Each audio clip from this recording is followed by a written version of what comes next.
सर्वार्थ साधिके शरण्ये त्र्यम्बके गौरी नारायणी नमोस्तुते।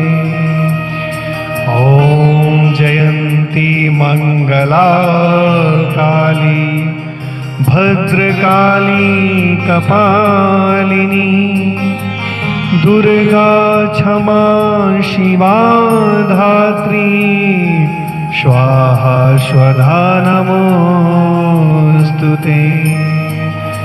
ॐ या देवी सर्वभूतेषु भक्तिरूपेण संस्थितः नमस्तस्यै नमस्तस्यै नमस्तस्यै नमो नमः।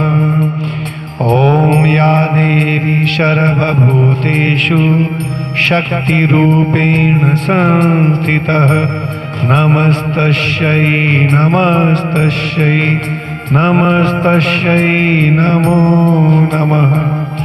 ॐ या देवी सर्वभूतेषु लक्ष्मीरूपेण संस्थितः नमस्तस्यै नमस्तस्यै नमस्तस्यै नमो नमः।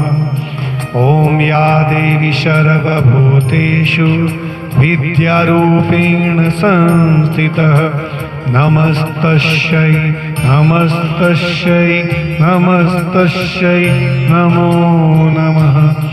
या देवी सर्वभूतेषु स्वास्थ्यरूपेण संस्थितः नमस्तस्यै नमस्तस्यै नमस्तस्यै नमो नमः।